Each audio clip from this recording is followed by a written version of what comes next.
Hey my beloveds, and welcome to this week's video. As you guys saw in the title, we're taking it deep today. I have been wanting to do this video for a really long time. So many of you messaged me saying, Dr. Elizabeth, I'm dealing with the death of a loved one, my mother, my father, my sibling, my boyfriend, my girlfriend. We all go through it. It's part of life. And I have a lot of experience in this, and so I thought, you know what, today I really want to come on here and I want to share 3 really deep processes that you can go through and you can work on to help you in healing the death of a loved one. Now, I would not use the word deal with, because when it comes to the death of a loved one, there's no dealing with it. It's like they were here in one moment and we were able to love them right here in physical form, and then sometimes in the blink of an eye, sometimes through a very long process of an illness, they're gone and they're no longer in physical form. And it can be a very painful thing, probably the most painful things we as human beings can go through. So I don't like to think in terms of dealing with it, because we don't deal with it. I personally feel we move through it. It's a process, and it's a process that we move through. And we do, if you can do this process, we can successfully move through it and really heal. And that's what I want to talk about today. So let me start by saying, if you are going through this right now, or if you've ever gone through it, I am sending out so much love and just sending heart light energy to you, because I know firsthand. I've lost my grandparents, I've lost my brother, I lost my beautiful mother, who, if you guys watched my story, you know she was everything to me. And I've lost a couple of very dear friends. I also lost a boyfriend. So I know what it's like to lose somebody who's really close to you.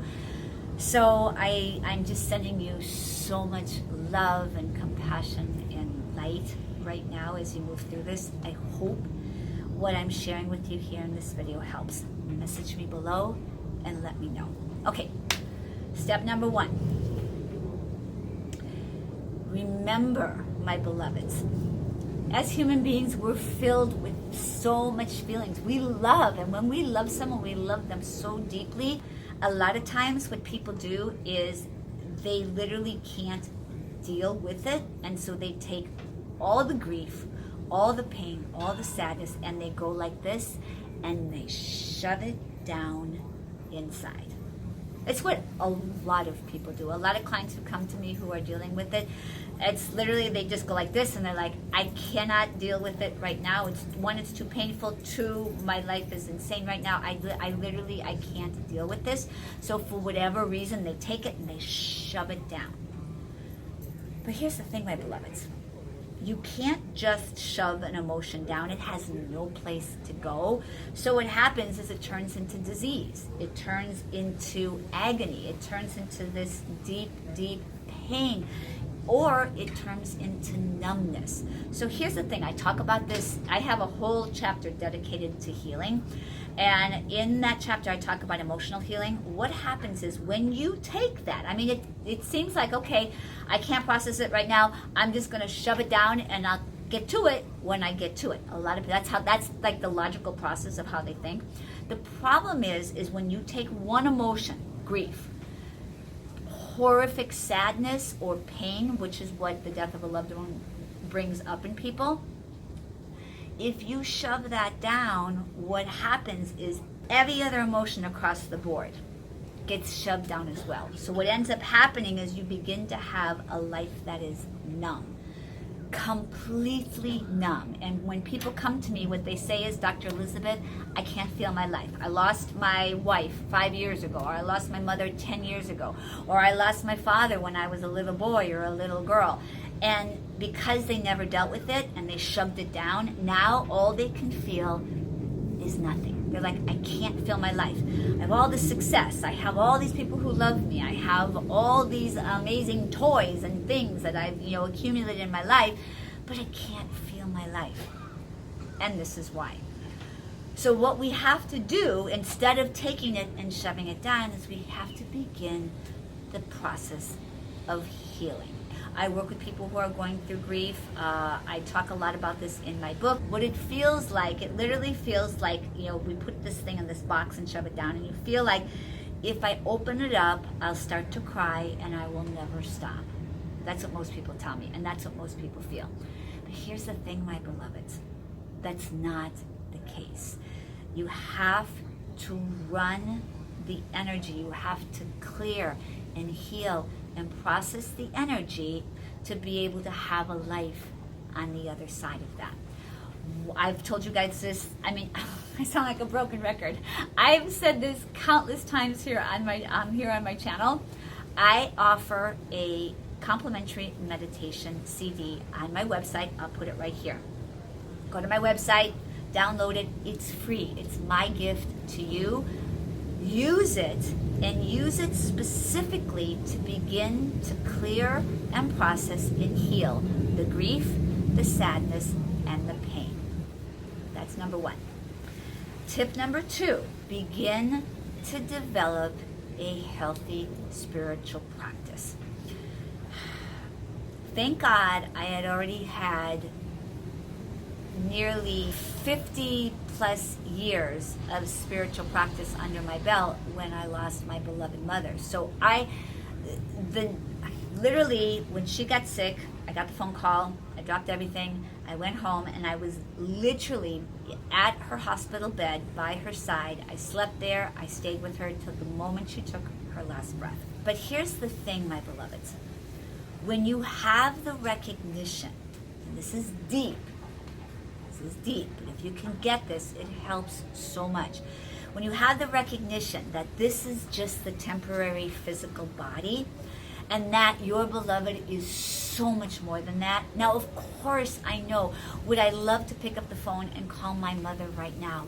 Yes, but I have to tell you, my beloveds, because of my deep spiritual practice, I'll go to sleep at night, I will intentionally ask to connect with her, and I will manifest dreams where we're talking on the phone to each other. And it's so real that when I wake up, I'm like, oh my God, I was literally talking to my mother. Like, we're having conversations. That's how deep it is. And that's how much you can connect with them across that veil. The veil between the visible world and the invisible world, between the physical and the non-physical, is so sheer and so thin once you begin to develop a spiritual practice. So the more you can develop spiritual awareness, the more you can recognize that even though they're not in this physical form, they are absolutely with you. Energetically, they're with you. They're with you in your dreams. They're with you every single day. You can connect with them. And of course, like I said, it's not the same as hugging them. It's not the same as touching them. If they're your beloved, it's not the same as making love to them. It's not. But you can still have that connection. And in that connection, you can begin to heal so much more powerfully. Also, the awareness that they're right there is really powerful. And this leads me to my tip number 3, which is how to connect with them. What happened with me is literally from the very first evening, my mother passed at 7 in the evening on the 17th of January. And literally from that moment, that evening I went and I sat in a great big open space. There was this beautiful waterfall. It helps if there's water around. There was this beautiful water fountain. It was literally just at this little, at this little shopping center. And my parents lived in Scottsdale. And I literally drove up the street, Scottsdale Road, and I saw this water fountain. And there was this great big open sky space. And I sat there.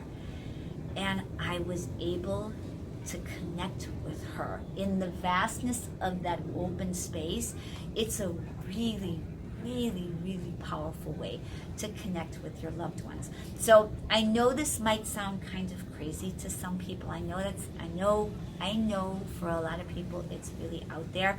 But for those of you who've had a lot of practice with, a lot of experience with spiritual practice, you know that they are energy. We're all energy, and their energy now is as close to us as this air, as the sky and water, and you can connect to them anytime you want, and that helps the grief, because what happens, the most painful thing is we miss them.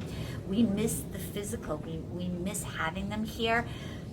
And I know it's not the same, but just knowing that you can connect with them in this great big open space, I know for myself it's helped me tremendously. I'm going to actually show you guys where I go. The very last time I spoke to my mother, when she was in the physical realm, we were talking together, and I pulled into this, it's a parking lot overlooking the water in Marina del Rey. It's right down the street from my house, and it's really beautiful. The water's there, and then the lights from the buildings reflect on the water at night, and it's really sacred. And I remember the last time I spoke to her, sitting there looking at this beauty of nature and the water and just talking with her. And so every time I want to talk with her on my way home, I literally, every single day I do this. I know that probably some of you guys must think that that is the craziest thing in the world, but for some of you, you guys know what I'm talking about. I turn down my street to drive home, and I pull into that parking lot, and I'm like, hey, Mommy, I just want to say hi to you. And she comes to me, and she talks to me, and she connects with me. And I'll say, you know, if I'm having trouble with something, because we talked on the phone every single day. So if I'm going through something, I go there and I say, okay, Mommy, I'm really going through something. I need your help, and I can feel it. I'll get goosebumps. You guys may even get goosebumps as I'm sharing this with you. So I'll get answers, but my answers, sometimes I can literally hear her responding to me. Sometimes I'll hear her voice in my head. Sometimes the guidance comes in the form of an opening, and I'll say, Mommy, give me an opening. Show me what's the right direction. If I'm looking at, like with my career, I'm looking over here and I'm looking over here, which way should I go? And I say, okay, give me an opening. Give me a sign. Show me which way I should go. Sorry, I know the planes are kind of loud. But if you just, and that's what I'm saying, the more we can deepen our spiritual practice, the greater the healing we can have when we're dealing with the death of a loved one. When we have no spiritual practice, when we believe that they are just gone and we're devastated, we're never going to see them again, we can't go on, it is so incredibly painful. It's almost unbearable. It's almost like when I work with clients, like, I can't go through this. I can't go on myself. It's like, it's so devastating for people. And I get it. But when you have a deep spiritual awareness that this is just a temporary body, this is just a temporary experience, we exist simultaneously in other dimensions, and our beloveds are in another dimension. We can visit them in our dreams. We can visit them when we go to these open spaces and connect with them. We can talk with them. But we have to have a deeper awareness and understanding of our own spirituality and our awareness that life is so much more than just this physical. And when we get that, the healing process is much less painful to move through, and it's much easier to be able to heal. All right, my beloveds, I know that was deep, Dr. Elizabeth deep. But I was feeling really compelled to go through this. I know there's so much more to say about this. If you guys like this video, message me and let me know. We can talk more about this subject. If you want, I have a lot of people over on Patreon. I can do a podcast on this, so message me below. Let me know if you'd like to do that. I just felt it was time for a deeper conversation. We will do hair care. We're going to do other really fun things. I have a travel vlog that I want to do for you guys. There's a lot of other things coming up, but I just was feeling like this was the perfect video for today. What I do is I tune into you guys. I literally tune into your souls. I'm like, okay, what? And it was funny. I was driving back from Orange County, and I was asking my soul and my spirit, okay, what do they want today? What's the video to give them? And it was just like, like just like it flooded through me. Okay, I'm like, great, that sounds fantastic. So I hope this helped. Message me and let me know. I love you guys. I love you guys so, so much, to infinity and back, to other realms and back. And for those of you who are deep, you get that. And remember, my beloveds, you can do this. You can heal. You can create the life of your dreams. You can do whatever your heart desires. And I'm here to support you every step of the way. Love you guys lots. Ciao.